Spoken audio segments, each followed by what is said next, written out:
A'udzubillahi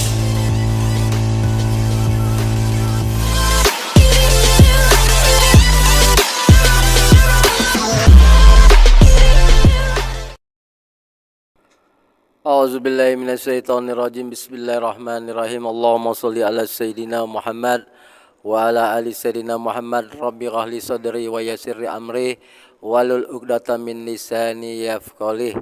A'udzubillahi minasyaitonirrajim. Bismillahirrahmanirrahim. Ya ayyuhallazina amanu kutiba alaikumusiyam. Hai orang-orang yang beriman, telah diwajibkan atas kamu berpuasa sebagaimana telah diwajibkan atas orang-orang dahulu sebelum kamu, agar kamu bertakwa. Jadi ayat ini mengatakan puasa ini sudah lama sebelum kedatangan Rasulullah. Ini puasa sudah ada. Jadi kita diperintahkan Allah Subhanahu wa taala agar kita berpuasa selama 11 bulan. Kita makan, minum, poya-poya, hura-hura. Untuk 1 bulan ini kita diberi Allah Subhanahu wa taala untuk istirahat, untuk berpuasa. Gunanya untuk apa? Untuk melatih jasmani dan rohani kita agar mental kita kuat, fisik kita kuat, fisik kita sehat, lahir dan batin. Dengan berpuasa ini, kata Rasulullah, puasalah kamu pasti sehat. Sehat baik fisik maupun mental maupun jiwa. Jadi orang yang berpuasa itu sehat lahir dan batin. Jiwanya cerdas, pikirannya cerdas, pikirannya jernih. Orang yang berpuasa itu hatinya lembut, hatinya mudah menangis, tidak bisa melihat sedih, tidak bisa melihat kesusahan orang, tidak bisa melihat kesedihan orang. Pasti hatinya untuk menolong sesama manusia. Itulah fadilah puasa yang menimbulkan sifat sosial. Barang siapa yang berpuasa dengan iman, akan diampuni segala dosa-dosanya yang terdahulu, kata Rasulullah. Hadis Bukhari Muslim.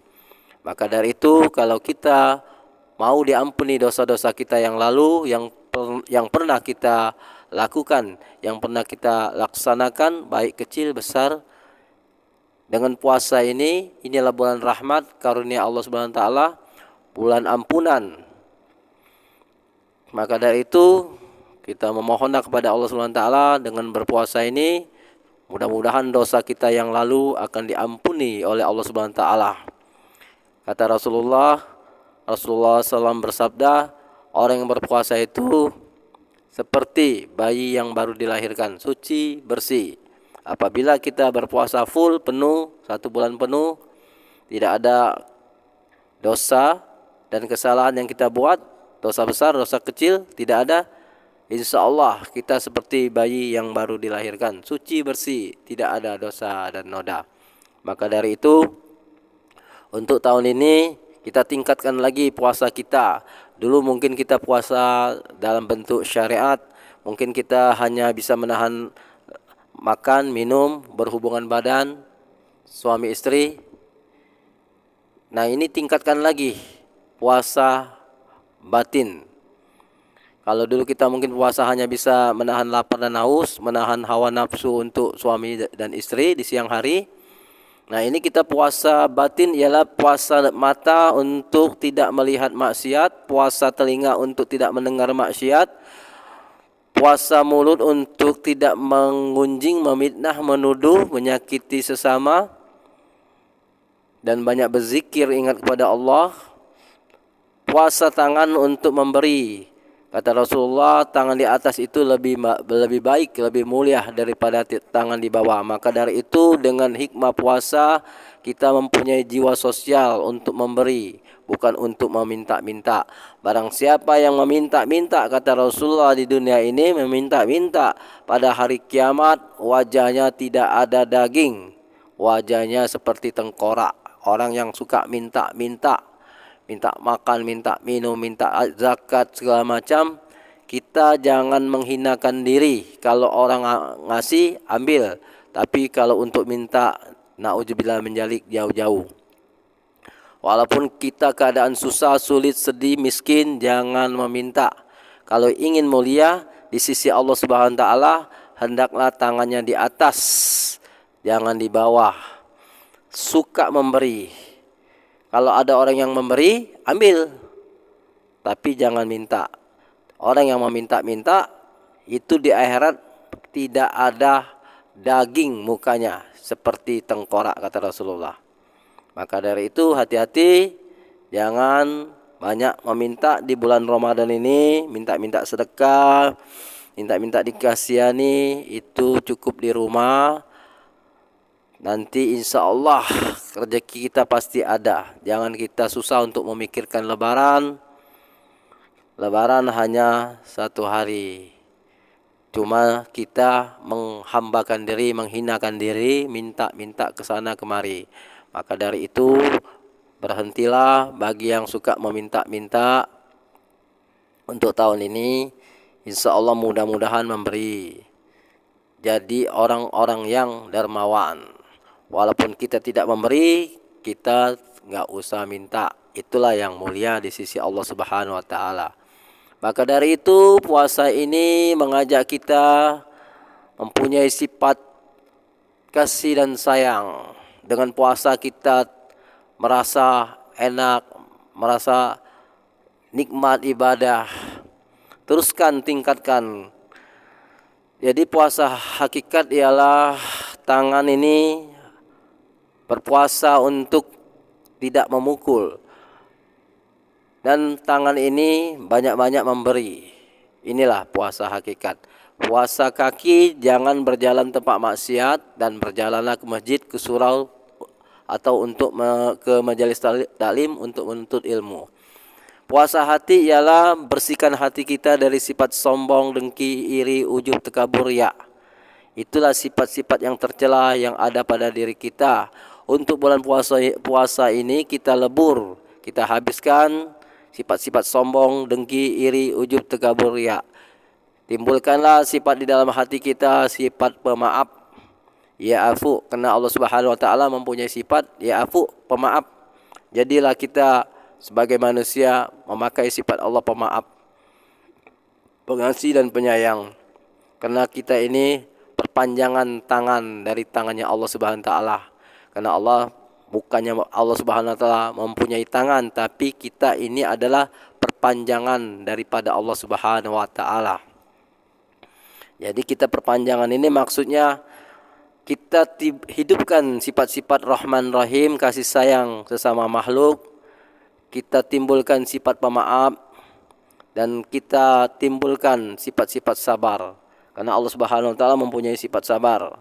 Tidak ada yang bisa yang sabar kecuali Allah Subhanahu wa taala, dan kita pakai sifat sabar. Karena di dalam puasa ini banyak ujian dan cobaan. Lapar, haus, panas, hujan, dingin, emosi meledak-ledak. Ini ujian orang yang berpuasa. Kalau untuk makan dan minum itu ujian jasad. Kalau emosi, marah-marah, ada yang mau ngajak berantem, ngajak ribut, diamkan saja. Itu kita lagi diuji emosi kita. Karena ujian yang paling berat itu emosi. Bahaya kalau orang yang berpuasa itu emosinya meledak-ledak kalau dia marah. Kalau dia turutin itu meledak-ledak. Bahaya orang yang puasa itu, jangan diajak ribut, jangan diajak berkelahi. Karena orang yang berpuasa ini emosinya tinggi, udah tersinggung, sensitif. Maka dari itu sebaik-baiknya manusia, sebaik-baiknya insan untuk menahan hawa nafsunya, meredam. Jadi kalau ada orang yang mengganggu dari luar, silakan kita sabar. Katakan, kata Rasulullah, aku sedang berpuasa, aku sedang berpuasa. Insya Allah dengan kata-kata itu orang yang mau mengganggu kita, insya Allah urung tidak jadi. Karena dia menghargai orang yang berpuasa. Itulah hikmah di balik puasa.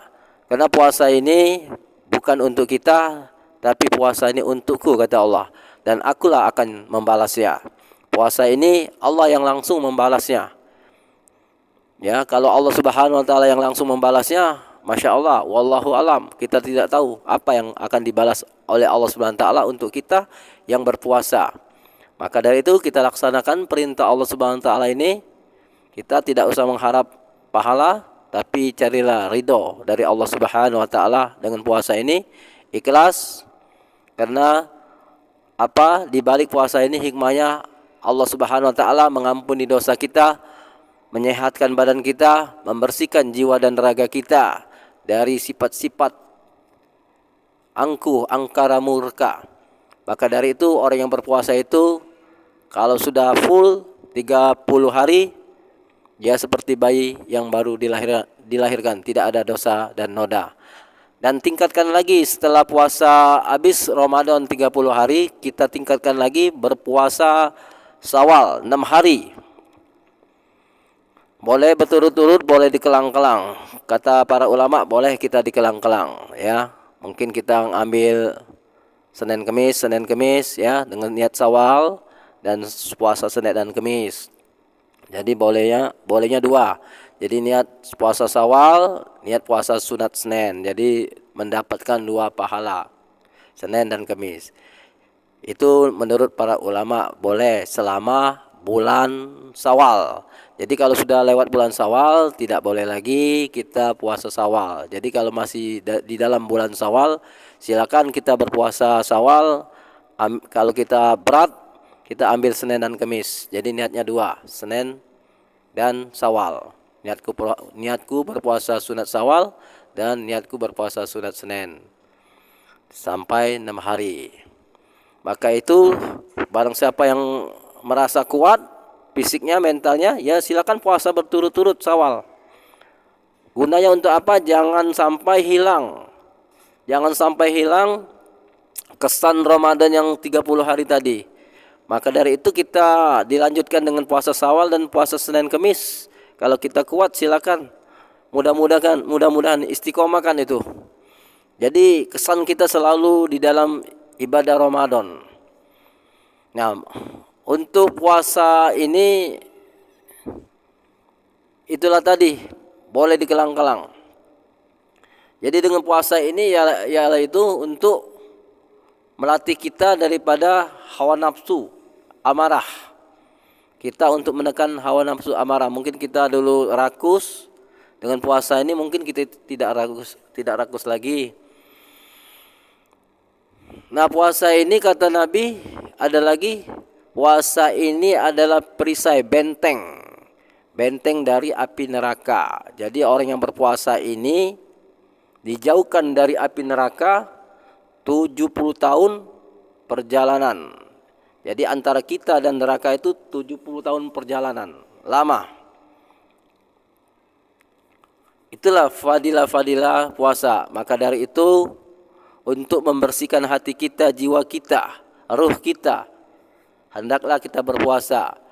Berbahagialah, beruntunglah kata Allah SWT orang-orang yang mensucikan dirinya, ruhnya, dan celakalah orang-orang yang mengotornya. Maka dari itu kita sucikanlah lahir dan batin kita kepada Allah Subhanahu wa taala. Agar apa? Agar suci lahir dan batin. Apabila sudah selesai puasa sebulan, kita seperti bayi yang baru dilahirkan. Suci, bersih, tidak ada dosa dan salah. Yang terakhir yaitu kata Rasulullah, orang yang berpuasa itu dia mendapatkan dua kenikmatan. Kenikmatan yang pertama ialah saat dia berbuka. Yang kedua ialah dia berjumpa dengan Allah. Itu di akhirat. Untuk yang di dunia, kita merasa nikmat saat kita berbuka. Beda orang yang tidak berpuasa. Dia makan, minum, saat orang berbuka, dia tidak ada rasa apa-apa, hampa. Tapi bagi orang yang berpuasa, dia merasa lezat, nikmat, damai, sejuk, semangat. Walaupun dia makan sama nasi sama sambal.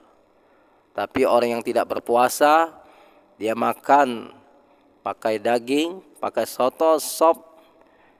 Saat berbuka dia tidak ada apa-apanya, hampa sama sekali. Itulah azab yang Allah cabut nikmatnya kepada orang yang tidak berpuasa. Maka dari itu, bagi yang tidak berpuasa, berpuasalah mumpung masih hidup di dunia, masih ada napas, masih bisa melihat, mendengar, berjalan, masih sehat, masih kuat, puasalah. Karena dunia ini adalah sesaat, dunia ini adalah tempat perjalanan musafir, hanya numpang lewat. Dari alam ruh manusia diciptakan, ruhnya terlebih dahulu sudah diciptakan, pindah ruh itu ke alam rahim ibu kita 9 bulan 10 hari. Setelah itu pindah lagi ke dunia, wallahu alam berapa tahun manusia tinggal di dunia. Setelah itu mati manusia, masuklah ke alam barzah, dalam kubur berapa tahun, wallahu alam, menunggu nikmat dan azab. Apakah dia orang baik, dia akan mendapat nikmat. Kalau dia orang yang jahat, mendapat siksa sampai hari kiamat. Setelah di alam barzah, alam kubur, manusia menunggu kebangkitan berapa tahun, wallahu alam. Setelah itu di kiamat dibangkitkan manusia, dihidupkan kembali oleh Allah Subhanahu wa taala untuk mempertanggungjawabkan segala amal perbuatan dia, dan dia dihisab oleh Allah Subhanahu wa taala. Yang berat timbangannya masuk ke dalam surga, yang enteng timbangannya dia masuk ke dalam neraka. Itulah risalah bulan Ramadan ini. Dan yang terakhir yang ditanya di akhirat itu, pada awal pertama kali ditanya di akhirat ialah tentang solat. Apabila solatnya bagus, solatnya baik, seluruh amal ibadahnya diterima Allah Subhanahu wa taala. Bukan ditanya tentang puasa, haji, umroh, sedekah, zakat, tapi yang ditanya